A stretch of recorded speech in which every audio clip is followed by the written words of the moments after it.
Jai Gurudev, tout le monde.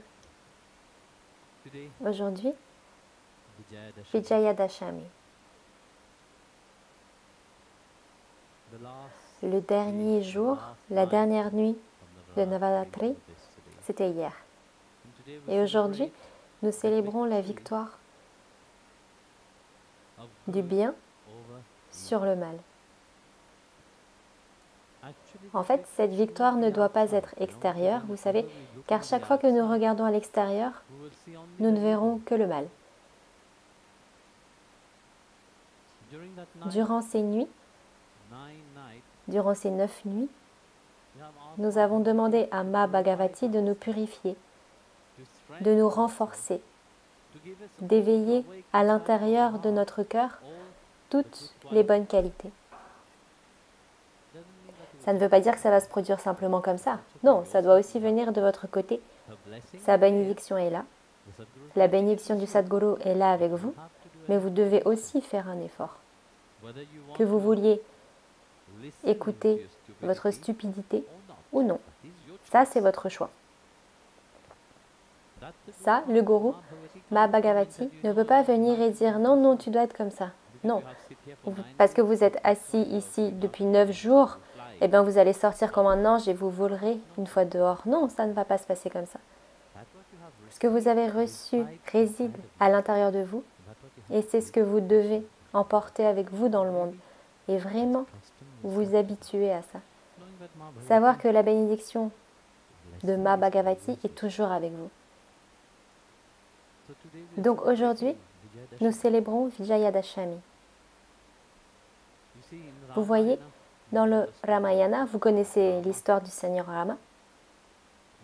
Quand il est allé à Lanka,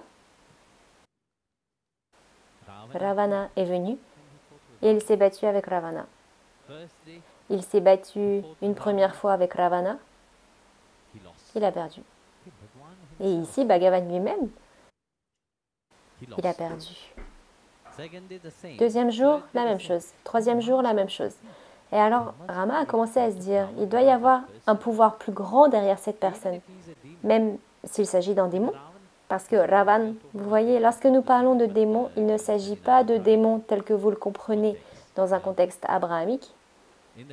Dans la tradition hindoue, les démons étaient grands, ils faisaient de grandes pénitences. Mais le problème, c'est qu'ils faisaient de grandes pénitences à l'extérieur. Mais ils ne lâchaient pas leur ego. Et à cause de leur ego, ils ont commencé à avoir des qualités démoniaques en eux. Alors, Ravana aussi était un grand pandit. Il était tellement versé dans toutes les écritures. Pensez-vous qu'il était si stupide qu'il n'a pas reconnu qui était devant lui? Non, il le savait. Il le savait très bien. Mais le problème, c'est cet ego. Nous voulons être quelqu'un, nous voulons être perçus comme ça par les gens, comme ci et comme ça. Il avait 10 têtes, vous savez. Toutes les 10 qualités négatives dansaient en lui. Donc Sri Rama ne pouvait pas le vaincre, même ça. Alors il a commencé à se demander. Cette nuit-là, il s'est assis en méditation profonde. Il méditait sur le Seigneur Shiva et il lui a demandé « Bhagavan Shankar, qu'est-ce que c'est que ça ?» Et le lendemain, quand il est retourné sur le champ de bataille, il a vu le contour de Ma Bhagavati qui se tenait derrière Ravana. Parce que Ravan, bien qu'étant un grand dévot du Seigneur Shiva, a également fait une grande pénitence pour Ma Bhagavati. Et la bénédiction qu'il a reçue a été « Je serai à tes côtés, rien ne t'arrivera ». Alors en voyant cela, Rama a commencé à se dire « Ok, comment contrer cela ?» Et c'est seulement à travers elle, seulement par elle, seulement par sa force à elle. Alors pendant 9 jours, lui aussi, ce sont ces 9 jours-là, Rama a vénéré Ma Bhagavati. Et le 10e jour, parce que l'attitude de Sri Ram était complètement différente de Ravan. Ravana agissait en raison de sa fierté et de son ego. Mais Shri Ram agissait de manière désintéressée. Il le faisait pour l'humanité, il le faisait pour sa femme, il le faisait pour tout le monde, pour sauver l'humanité. Alors, en raison de cela, ma Bhagavati a dit, je quitte Ravana à cause de sa fierté et de son ego. Je serai à tes côtés. C'est ainsi que le 10e jour, nous célébrons Dashami, quand Ravana a été tué. Et dans 10 jours, ce sera Diwali. C'est toute la beauté du Sanata Dharma. Nous faisons toujours la fête. Surtout durant les 4 mois qui sont passés, il y avait chaque jour un festival. Quand Bhagavan Vishnu s'est allongé pour 4 mois, chaque jour, il prenait les choses en main, tout le monde, chaque deva avait quelque chose à s'occuper. Alors vous voyez, tous les festivals sont passés. Ganesh Chaturthi est passé, Pitru Paksha a commencé, ensuite Durga, après Durga Mahalakshmi et ensuite Mahavishnu se réveille. C'est quand on célèbre Kartik. Alors Bhagavan, une nouvelle fois, c'est incroyable.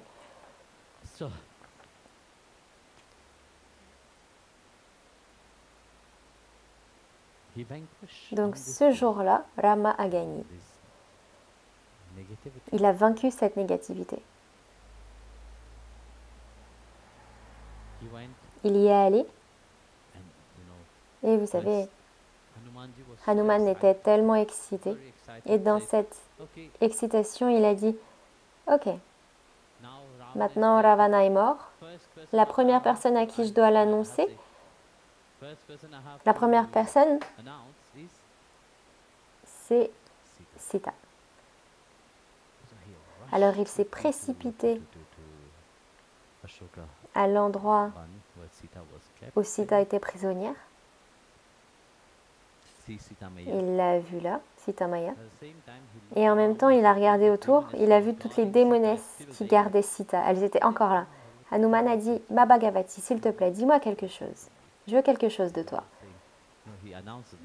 Il a annoncé que Ravana était mort. Et il a dit, je veux quelque chose de toi. Et elle a répondu, oui, que veux-tu, mon cher enfant? Je t'en prie, bénis-moi que je puisse tuer toutes ces démonesses.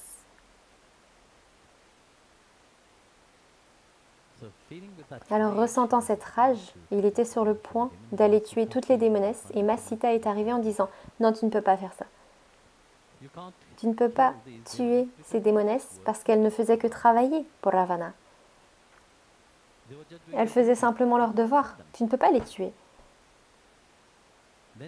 Puis, Devi Sita a raconté une belle histoire à Hanuman. Elle a dit à Hanuman, un jour, il y avait un chasseur. Il est allé chasser et pendant la chasse, il est tombé et il a perdu son arme. Désespoir. Et au même moment, un lion était là. Voyant que le chasseur n'avait aucune arme, qu'il ne pouvait pas se défendre, le lion a chargé pour l'attaquer. Et le chasseur s'est mis à courir. Alors, il courait très très vite, plus vite qu'un lion même.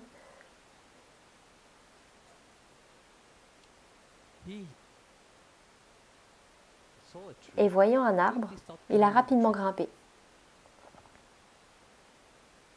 Et alors qu'il grimpait à l'arbre, il a vu que tout là-haut se trouvait un ours assis. Alors maintenant que faire? Un lion est en bas, un ours en haut. Il a joint les mains et a dit, s'il te plaît, monsieur ours, je prends refuge en toi. Sauve-moi, protège-moi. L'ours l'a regardé, il a dit, ok, viens, assieds-toi là. Entre-temps, le lion est arrivé et a dit à l'ours, ours, jette cet homme par terre. L'ours l'a regardé et a dit, non, il a pris refuge en moi, je ne peux pas le jeter par terre. Ok, très bien. Alors très vite, l'ours a commencé à s'endormir. Alors qu'il s'endormait profondément, Le lion a dit à l'homme, comme l'ours dort, jette-le par terre. Comme ça, je le mangerai et tu seras sain et sauf. L'homme, sans réfléchir, il a poussé l'ours. C'est l'attitude des hommes, vous savez. Il a poussé l'ours et tandis que celui-ci tombait, heureusement, il a attrapé une branche et il a pu se sauver. Et il est remonté à l'arbre. Et là, le lion a dit à l'ours, tu vois comment il est hypocrite? Maintenant, jette-le par terre. Et l'ours a dit non, je ne ferai pas ça. C'est son attitude, parce que c'est un être humain. C'est un hypocrite. Mais mon attitude à moi, si quelqu'un prend refuge, je ne peux pas être pareil que lui. S'il agit comme un animal, je ne peux pas agir de la même manière que lui.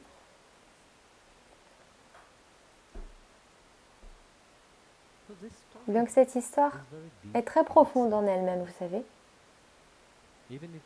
Ma Bhagavati, Sita Maya l'a raconté à Hanumanji, parce qu'en réalité, cette histoire recèle beaucoup de significations. Il s'agit de notre attitude sur le chemin spirituel lui-même. Très souvent, nous ne changeons qu'à l'extérieur, mais à l'intérieur, nous ne changeons pas. Cette hypocrisie que nous sommes dans le monde, que nous devenons spirituels, nous gardons cette hypocrisie à l'intérieur. Et puis on prend ce que les autres nous jettent dessus et on se dit, oui c'est comme ça, sans même qu'on le comprenne, sans même qu'on ait rien ressenti dans son cœur. Mais c'est l'attitude qui est là et sur laquelle il faut vraiment travailler.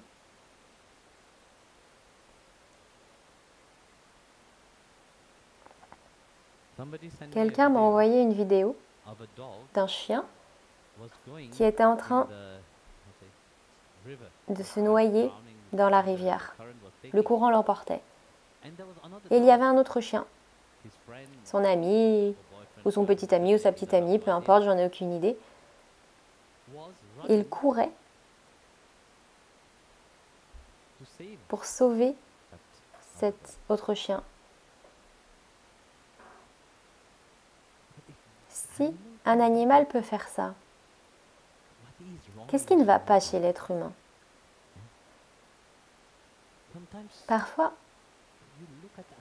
observez un animal, comment il se comporte. Il se comporte bien mieux que parfois les dévots. Quand on regarde l'attitude des dévots, parfois c'est triste. Et puis ils pensent qu'ils vont grandir spirituellement. C'est simplement une mascarade à l'extérieur. Une mascarade. Et qui trompez-vous? À part vous tromper vous-même, vous ne trompez personne. Et en vous trompant, ne pensez pas que vous grandirez. Vous ne grandirez pas. Vous deviendrez encore plus misérable, malheureux au lieu de devenir joyeux en célébrant chaque instant de votre vie en tant que dévot de Shri Hari. Non, vous deviendrez encore plus malheureux. Et très souvent, c'est la même attitude dans laquelle nous vivons notre vie. Alors ces 9 jours sont très importants aussi, non? Ma Bhagavati dit, oui, je suis avec vous. Si vous pouvez me trouver ici, pourquoi ne pouvez-vous pas me trouver dans votre cœur? Pourquoi ne pouvez-vous pas me trouver dans le monde extérieur? Je suis avec vous où que vous soyez. C'est ça que nous devons nous souvenir. Le Sadguru vit dans votre cœur. Votre sadhana commence en premier lieu par le trouver à l'intérieur de vous. Venir ici, c'est facile. Mais d'aller de là à là, c'est un voyage que vous devez faire. Trouvez le Sadguru, trouvez Bhagavan à l'intérieur de votre cœur. Et Bhagavan vous a tous bénis, sinon vous ne seriez pas ici. Alors je vous souhaite à tous, une nouvelle fois, une doucerat bénie. Puisse Ma Bhagavati vous bénir tous pour que vous grandissiez dans votre spiritualité, que vous grandissiez dans votre sadhana, que vous grandissiez dans votre vie matérielle aussi, que vous grandissiez dans votre vie de famille, pour que vous deveniez un meilleur être humain. Mais votre attitude envers la vie, avant de juste agir et réagir, que vous utilisiez ce cerveau comme il faut. Pas comme une personne stupide qui agit simplement rapidement sans même réfléchir. Ne soyez pas comme dans l'histoire que Sita Maya racontait à Hanumanji, ne soyez pas un hypocrite dans votre vie. Sachez que Ma Bhagavati, le Sadguru, vous ont accepté comme vous êtes. Ils ne vous ont jamais demandé « Oh, pourquoi t'es comme ça et comme ça ?» Non, peu importe comment vous êtes vous. Bhagavan vous a créé parfait tel que vous êtes. Il vous aime tel que vous êtes. Mais commencez à vous aimer tel que vous êtes. Jai Gurudev.